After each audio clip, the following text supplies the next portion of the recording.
Desde Juris Tantum les damos la bienvenida. Hoy vamos a sumergirnos en un tema, bueno, bastante complejo y muy actual, la política migratoria de Estados Unidos, específicamente hacia la población hispana, entre 1990 y 2020. Y para esto nos estamos basando en un artículo científico muy interesante de Sujei Villasánchez. Está publicado justo en nuestra revista Juris Tantum en el número 36. El título es El Wicked Problem de la Migración, Narrativas y Diseños de la Política Migratoria en Estados Unidos, 1990-2020. Así que bueno, la misión de hoy es tratar de entender algo clave.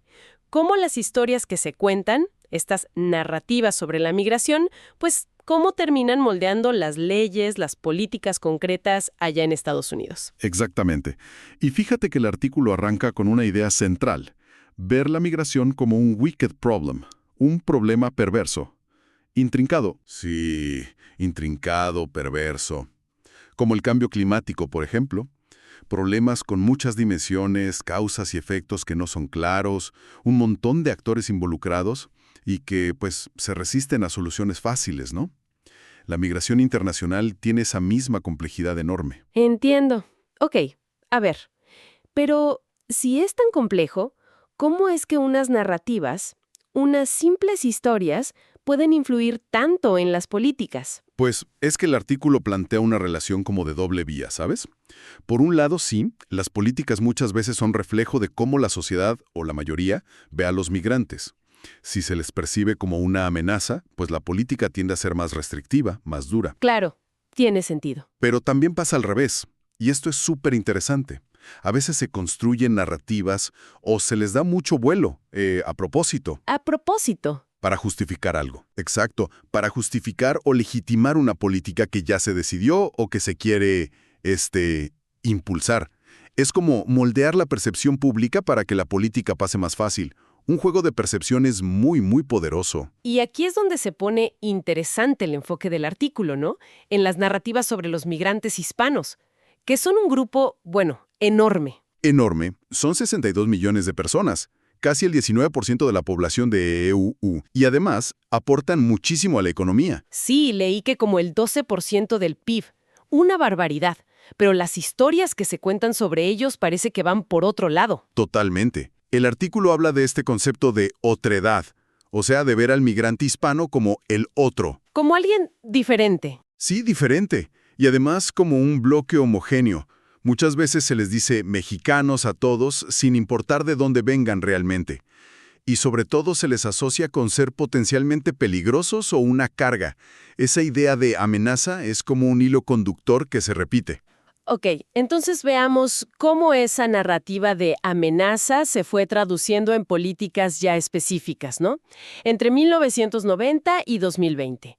Me imagino que la frontera México-EU es el escenario principal de esto. Así es el foco principal. Se ve una tendencia muy, muy clara hacia lo que llaman la securitización. Securitización, o sea, tratarlo todo como un tema de seguridad. Exacto. Migración igual a seguridad nacional. Y por supuesto, el sellamiento físico de la frontera. Esto ya empezaba desde la ley IRCA de 1986, que sí dio una amnistía, pero ojo, también aumentó el presupuesto y las funciones de la patrulla fronteriza. Y ahí empezó a ligarse migración con lucha antidrogas. Ah, mira, desde entonces ya se veía esa conexión. Sí. Y luego en los 90s, esto como que se acelera. Surgen operativos con nombres muy gráficos, ¿no? Hold the Line, Gatekeeper, Safeguard. Sí, suenan a control total. Y eso buscaban. Se empiezan a construir muros, vallas más serias, se ponen más agentes. La narrativa era que la frontera era porosa, caótica, un desastre, y eso justificaba estas acciones. Y aunque al final la frenaron en tribunales, la famosa propuesta 187 en California. En el 94. Ah, sí, la que quería quitar servicios a indocumentados. Esa misma. Pues esa propuesta, aunque no se aplicó del todo, sí que, bueno, envenenó mucho el clima social. Creó un ambiente antiinmigrante muy fuerte. Y luego mencionas la ley Irraira de 1996. Esa parece haber sido un parteaguas, ¿no? Por lo de facilitar las deportaciones. Definitivamente. Fue un punto clave. Endureció muchísimo las razones por las que te podían deportar y creó las deportaciones expeditas, o sea, rápidas. ¿Rápidas cómo? sin mucha revisión. Exacto, a veces sin una revisión judicial completa. Hizo que cosas menores, faltas administrativas o delitos no graves pudieran terminar en deportación. Y bueno, después del 11 de septiembre de 2001, Uf, me imagina, ahí todo cambió. todo. La migración quedó casi completamente absorbida por la lógica de la seguridad nacional. La narrativa del migrante como posible amenaza se intensificó brutalmente. La frontera se militarizó todavía más. La política migratoria se volvió casi un asunto de política antiterrorista. Es increíble cómo un solo evento puede, bueno, redefinir así la percepción sobre todo un grupo de personas. Y esto nos lleva ya más cerca a la administración Trump, supongo, ¿no? Claro.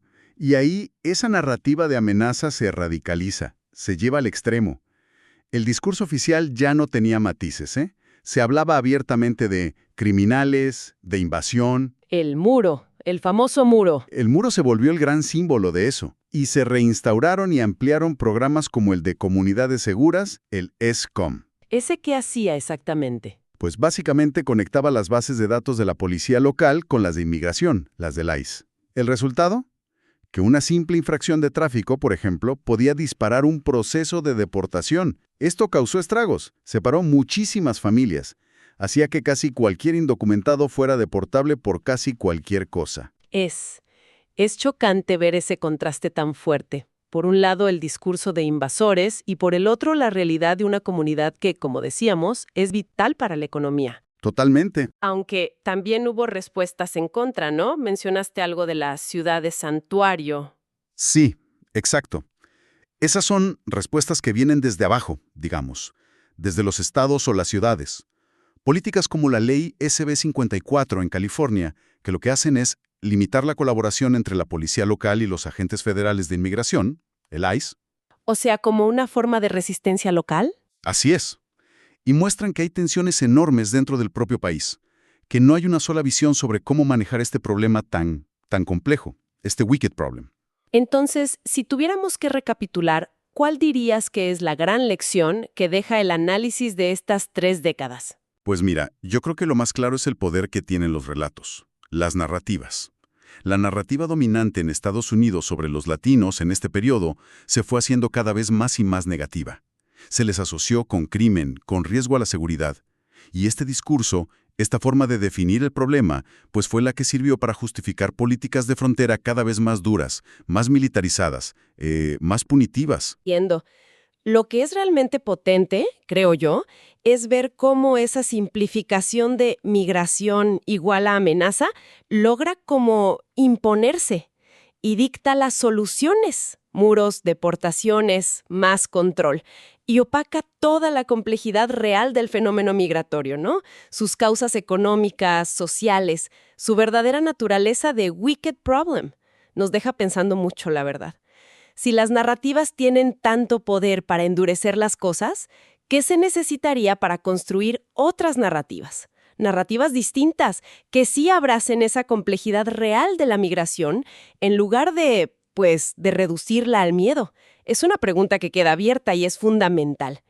Este análisis tan revelador, como dijimos, se basó en el artículo de Sujei Villa Sánchez. Para quienes quieran profundizar más, lo pueden encontrar en la revista Iuris Tantum. Les invitamos a visitar la página de la revista para explorar este y otros temas jurídicos y de políticas públicas. Muchas gracias por acompañarnos en esta reflexión. Aquí, desde Iuris Tantum,